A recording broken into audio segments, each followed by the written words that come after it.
Well, I am very excited to ask you now to join me in the book of John, the Gospel of John. You can turn to John 1. We will be introducing John this morning, so we're going to skip around a little bit, but you can turn to John 1. If you're turning there, you can find our text on page 886 in the blue ESV Bible out there. The title of the sermon is just an introduction to John's Gospel. As you're turning there, and as we get set, I want you to imagine being out at sea. You are surrounded by boundless water with no land in sight. And you're trying to figure out how to get home. How would you do that?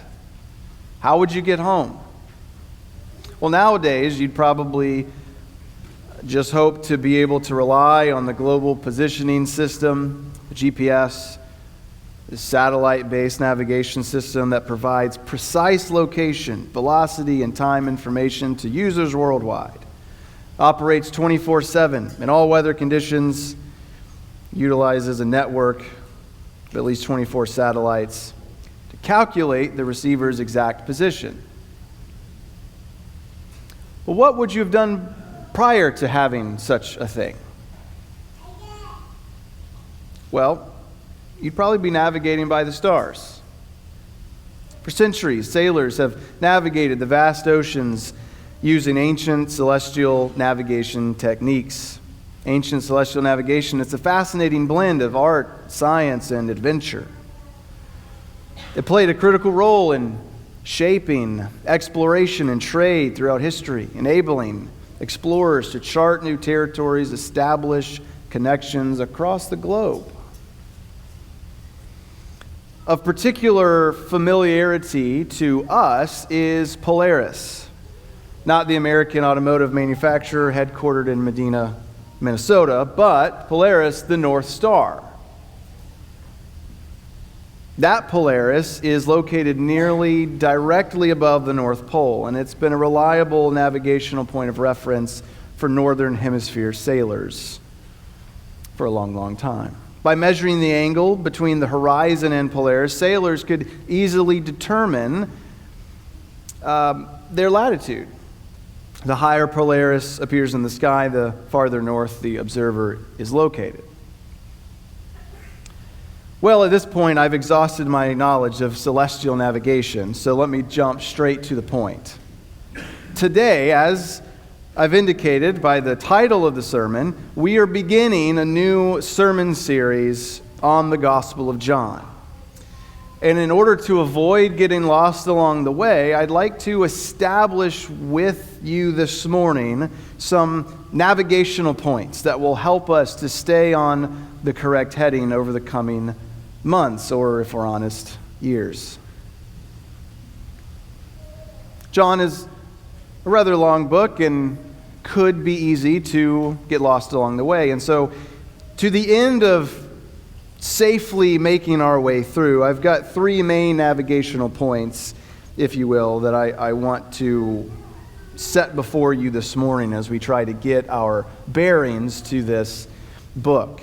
All of these points are more like small constellations rather than a single star, so there's a lot to try to cover. The first point is I want to make some very, very brief comments about the book's authorship, its date, and background.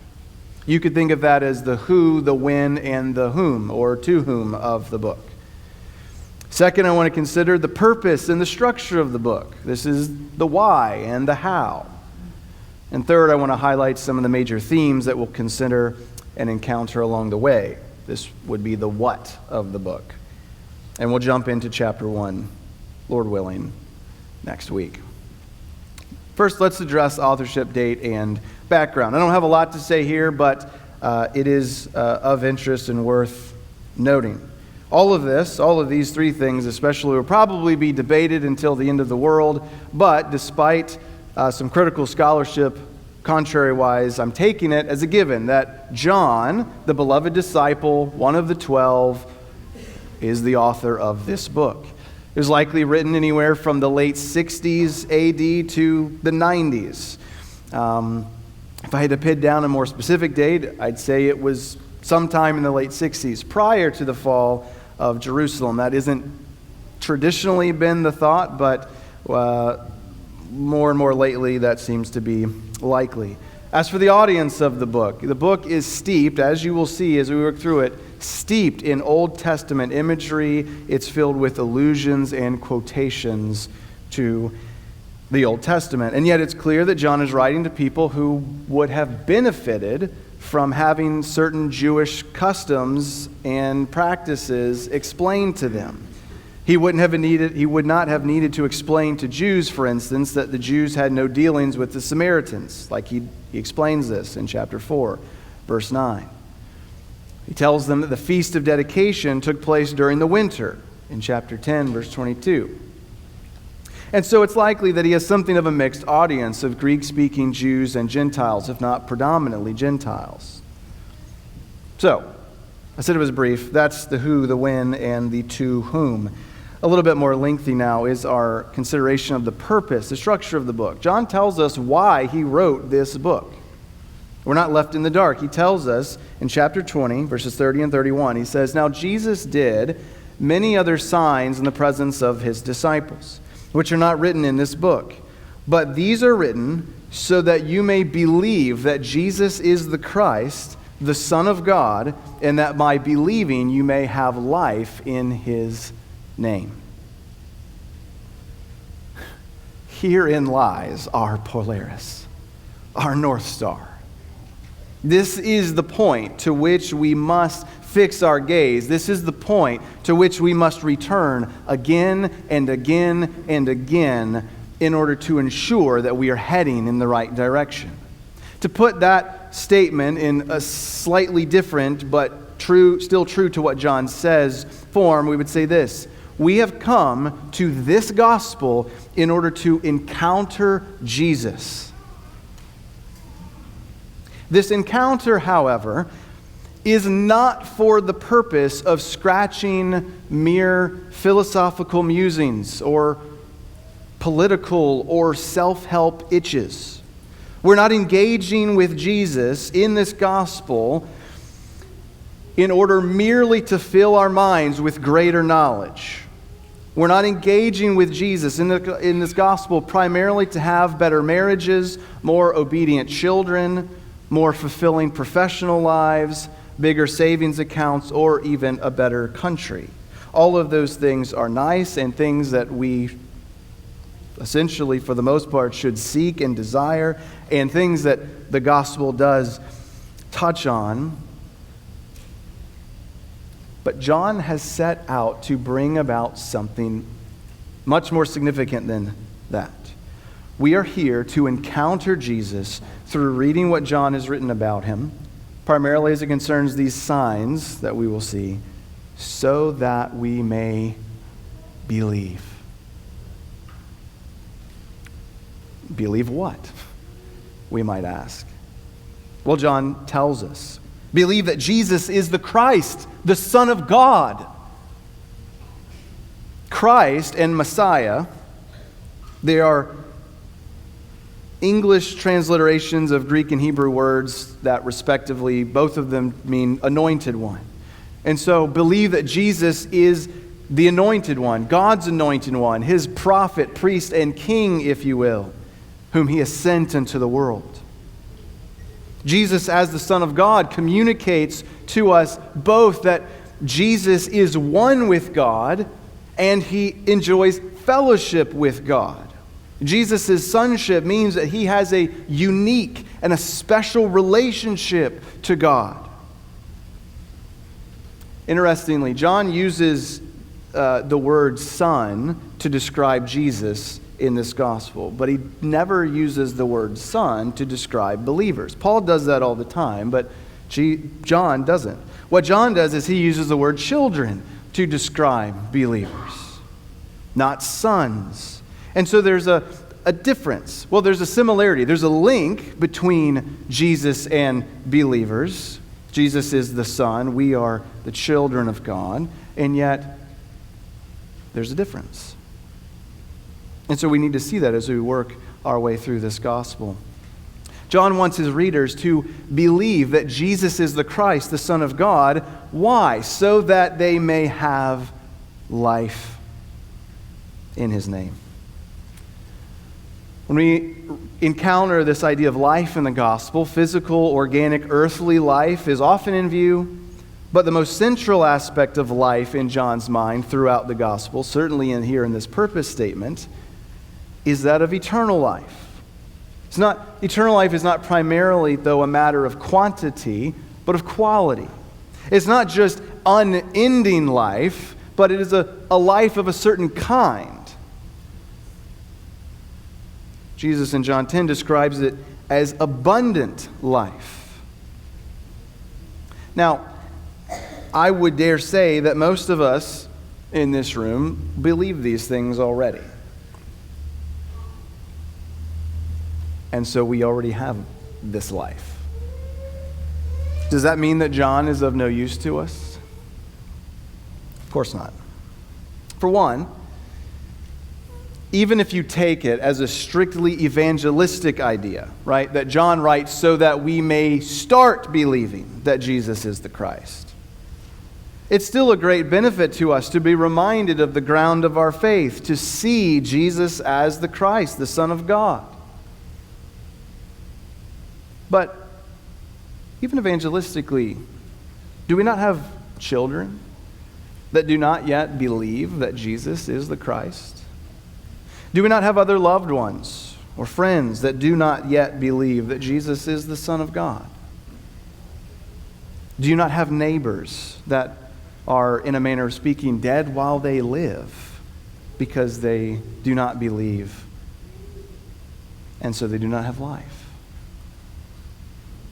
Yet I don't take John there in John 20 to mean that he's aiming exclusively or even primarily to get people to start believing. It's just as likely, if not more so, that his aim is to help his reader engage with Jesus so that he may continue believing that Jesus is the Christ, the Son of God. In other words, he wants his readers, he wants us to abide, to remain in Jesus. He's writing to strengthen the faith of current confessors, not just to engender the faith of non-confessors.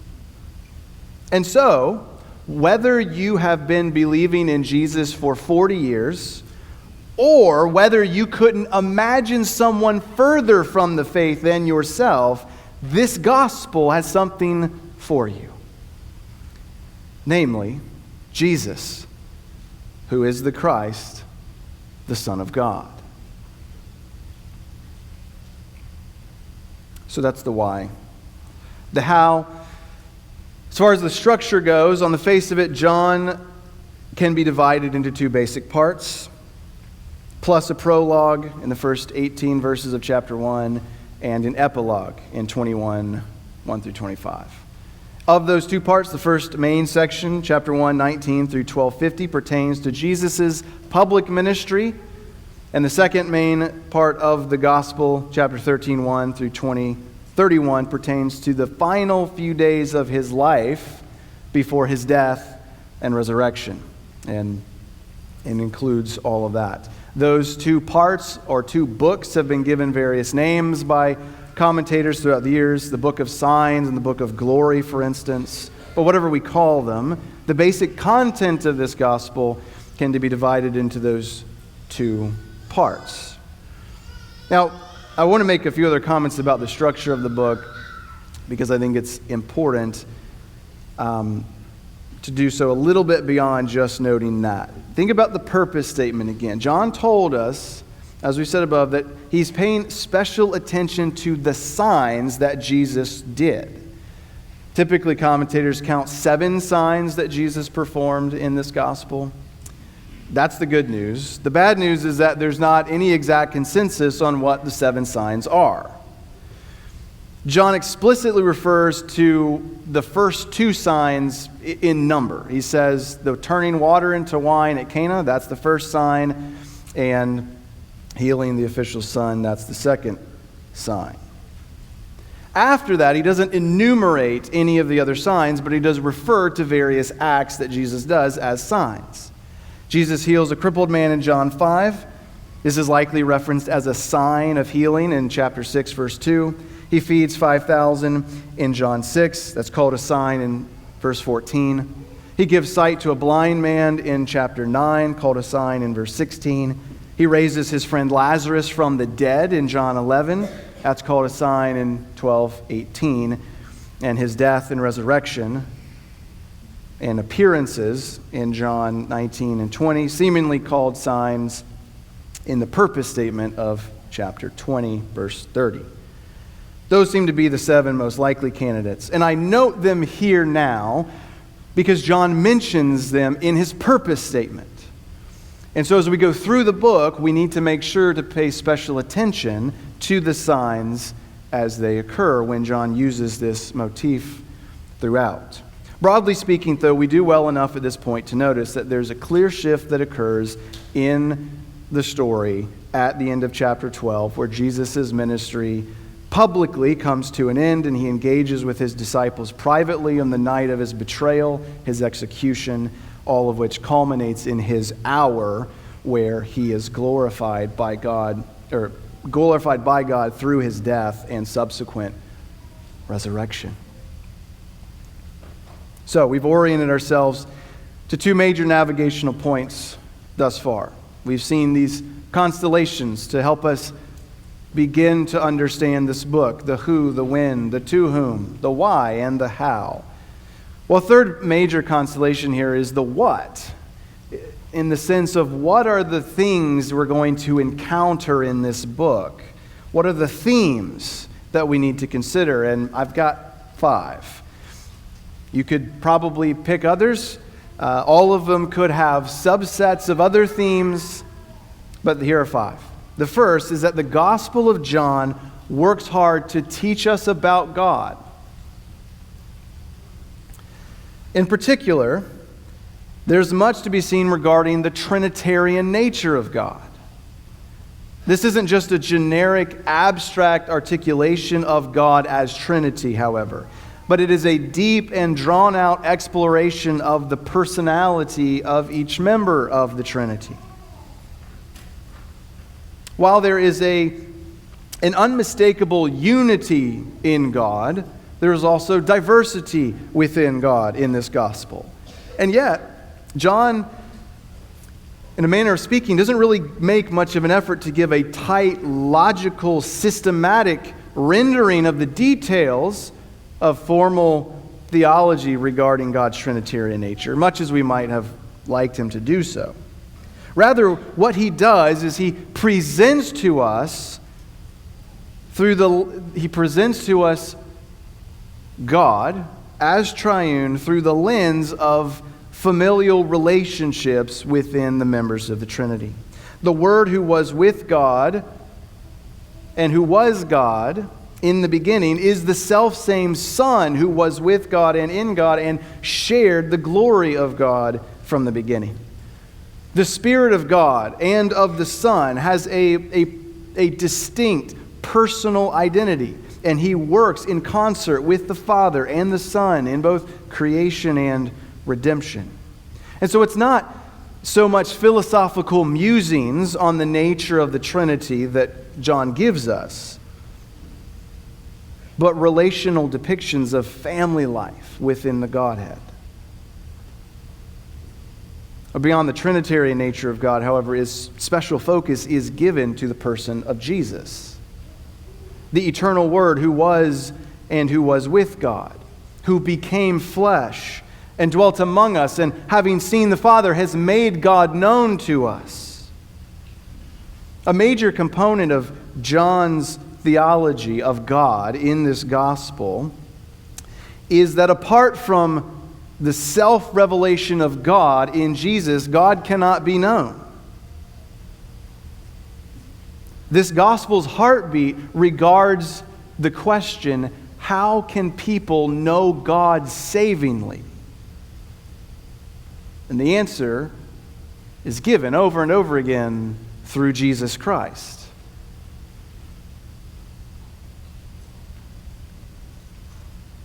We see it in chapter 1, verse 18. No one has ever seen God, the only God who is at the Father's side. He has made him known.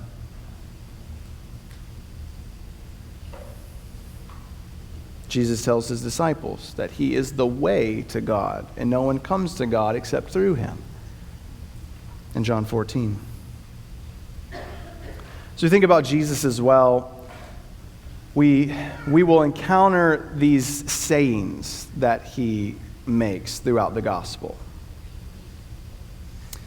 He uses a phrase, an emphatic phrase, with some unnecessary wording, it seems, that in some ways touches on the Greek translation of the Old Testament's description of God as I am.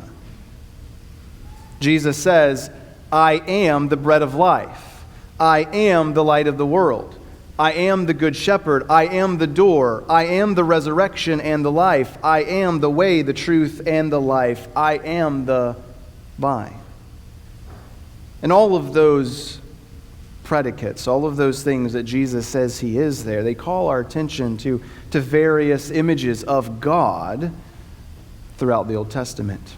These statements plus several others where he simply says, I am, without a predicate, most notably in John 8:58. It's clear that John wants us to see Jesus in divine terms. Jesus is God's self-revelation to the world. But Jesus is not merely divine in this gospel. He's not just God floating through the world. He is man. He became flesh and dwelt among us. Jesus gets tired in this gospel. He gets hungry and he thirsts. He experiences sadness and anger. Jesus is murdered and buried. And so a major element of John's gospel is God himself revealed to us in his Trinitarian nature, Father, Son, and Holy Spirit. And he's revealed through the incarnate Word, through the Son, true God of true God, who became true man for us and for our salvation. That brings us to a second major element of the gospel, that of believing in God. You recall from what I said about the purpose statement of the book, that's why he wrote the book, that we would believe that Jesus is the Christ. So I don't want to retread much ground here of what I just said, but I want to reiterate. John is going to constantly and consistently drive home throughout this book our responsibility to believe in Jesus. That doesn't mean that the only application that we're ever going to be able to make from the gospel is to believe in Jesus, but it is an oft repeated one.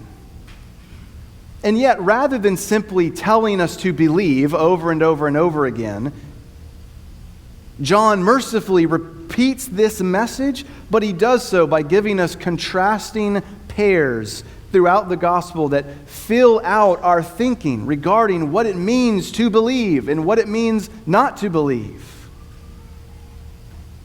We'll see contrast of light and darkness, contrast of having sight and being blind, of eating and being hungry, of drinking and being thirsty, spirit and flesh, earthly and heavenly, life and death, salvation and judgment, love and hatred, joy and mourning, fear and trust.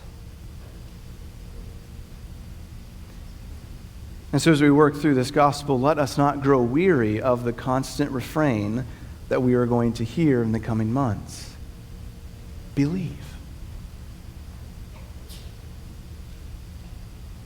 Another important note to note up front about belief here is that while there is a clear and decisive difference between belief and unbelief, and John demands that we acknowledge it, It's not always clear in this gospel, at least from our perspective, when a person has moved from one to the other. Faith isn't static. People believe in God even while struggling with unbelief and with seriously limited understanding. Nicodemus is a great case study on this point, whom we'll meet in chapter 3. Actually, we meet him several times in this gospel, in chapter 3, chapter 7, and chapter 19. And so, as you read about this man, you ask, well, when does he come to believe? Or the man born blind, whom Jesus heals in John 9. If you read that narrative, when does he come to believe? The answer isn't as clear and obvious as you might think. And so I don't want to answer those questions out, but submit them to you for private musings for a while. And I want to offer the idea that while John presses us, we are going to be pressed in the coming weeks and months to commit ourselves to Jesus, to give ourselves to him in faith. John nevertheless depicts real people throughout the gospel, and he does so in such a way that it helps us to see just how varied the journey to and with Jesus can be for different people. So John teaches us about God. He teaches us about what it means to believe in God. A third major theme is that of life. And we're still, in many ways, thinking about the purpose statement here. Believe in order that we may have life. The very beginning of this book begins with life. We see it in verse 4. In him, this Word, who made the world, in him was life. So when we come to the Gospel of John, we have this idea of a new creation. Consider the opening words of the book, which we'll consider even more next week. In the beginning. If you've been here for the last few years, what does that make you think of? Genesis. Where we read the opening words of the Bible, in the beginning. And so we have a new creation that is underway here in this gospel.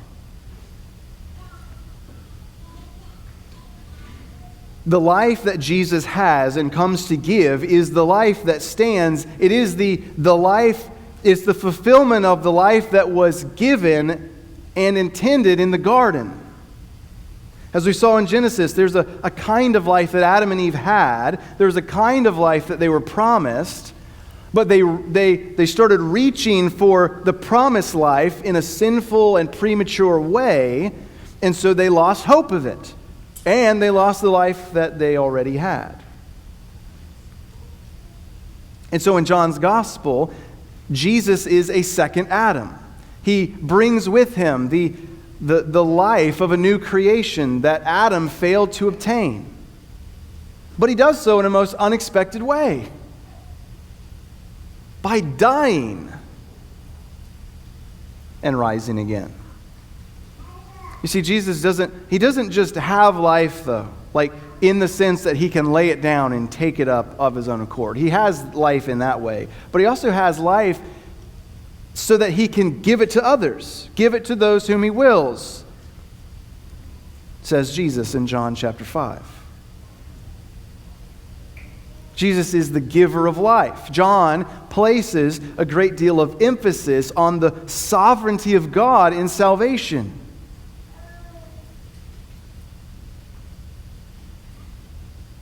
In John 11, with a word, he raises a man from the dead and proclaims himself to be the resurrection and the life. This image of raising Lazarus from the dead, it foreshadows how he would in himself overcome death, how he would bring about the fulfillment of the eternal life that comes with the new creation. And so life in this gospel, this new life, new creation life, it is a major element for understanding faith in John's gospel, as we said. And that means that sin and death and their opposition to belief and life are important to understand. In John's gospel, sin is described in terms of unbelief. In chapter 16, verse 9, the Spirit will convict the world of sin. Why? Because the world doesn't believe in Jesus. Ultimately, sin relays a broken relationship between God and man. Man, in his sin, has abandoned his Creator, and he now lives at enmity with him. And that severed relationship continues to grow in the person's unbelief until the sinner dies. And final separation, irreparable separation from God. And so the call throughout this book is to believe in Jesus and so overcome death and the sin that brings death. God, faith, life. A fourth theme is glory. John uses the verb glorify 23 times. He uses the noun glory 19 times. The book begins with glory. Verse 14, we have seen his glory, glory as of the only Son from the Father. When you hear the word glory, what do you think? What kind of images or thoughts come to mind? It's probably something like majesty, splendor, honor, weight and seriousness, heaviness. But throughout this gospel, there are indications all over the place that essentially everyone around Jesus misunderstood the nature of glory. Especially they misunderstood his pathway to it. We see this at least in part in the way that the ideas of glory and Jesus' hour are drawn together in this gospel. In chapter 2, they are set apart and nearly opposed to one another. The wedding feast runs out of wine. His mother wants him to do something, and he says, "What's this got to do with me? My hour has not yet come." Though he then later turns the water into wine and manifests his glory. But as we work through the gospel, we see them being drawn together. In John 7 and 8, we're told that though people sought to arrest him, they couldn't. Why? Because his hour had not yet come. Jesus then in John 12, 23 and 24, he speaks of his hour for glorification. It's drawn near, he says. And what is this hour? But he speaks of it in terms of his death. He says, the hour has come for the Son of Man to be glorified. Truly, truly, I say to you, unless a grain of wheat falls into the earth and dies, it remains alone. But if it dies, it bears much fruit. So he connects the hour, once more, to glory in his prayer in John 17. He lifts his eyes to heaven and he says, Father, the hour has come, glorify your Son, that the Son may glorify you. In John's gospel, it is precisely through the unexpected means of lowly service and the anguish of a sacrificial death that Jesus comes to obtain the glory that was to be his. But he doesn't just obtain it for himself, but that he may bestow it on his people as well. Jesus, the God-man, is crowned as King of the universe through his death and resurrection, and as is often said, the crown must be obtained through the cross.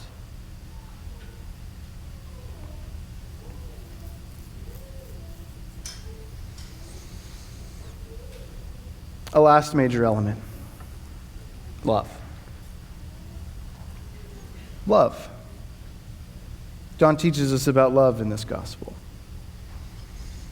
What is probably the most well-known Bible verse in the entire world? John 3:16, that tells us that it was love that motivated God to send his Son into the world to die for the world. It was love that motivated Jesus to come and lay down his life for his friends. He says in John 15, it is in love that the Holy Spirit indwells the believer, whereby the triune God makes his home with us. John 14, 15 to 26. And it is love to which we are called in order that we might stand out in a world of disorder, a world of darkness, a world of death and sin. It is love to which we are called that we might stand out in that world so that the love of God might be displayed for that world through our love for one another. John 13:35. And so as we come into this book and we spend the next many months with it, I want for myself, for my family, I want for you, my family of faith, that we would come to know God better, that we would come to love Him more deeply, that we would have a greater commitment and ability to love one another, to carry out our calling to be in the world but not of it. I want every one of us, every one of you this morning, right now, if you do already, wonderful, keep believing, and if you don't, believe in Jesus. And if you don't believe in Jesus and don't think you can yet, stick around. Because by believing that Jesus is the Christ, the Son of God, you will have life in His name. And so there we have it, something of an overview of the who, the when, the to whom, the why, the how, and the what. Whatever else we could say in an introduction to this wonderful book, I'll say it again. We've come to this gospel in order to lay hold of Jesus Christ.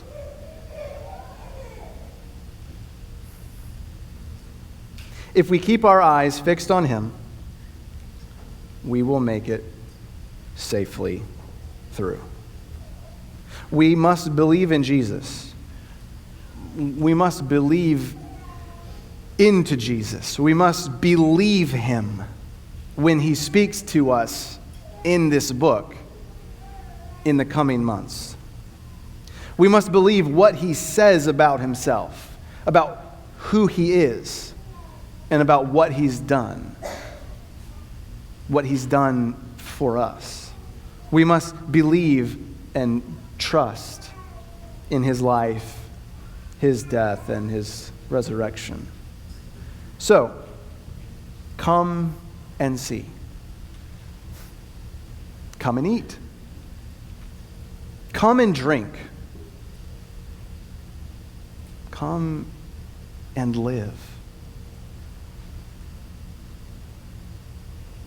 Come to Jesus, little one. Looking at you, kids. Come to Jesus.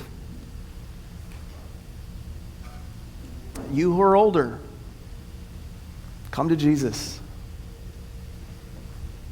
And everybody in the middle, come to Jesus. Come one, come all.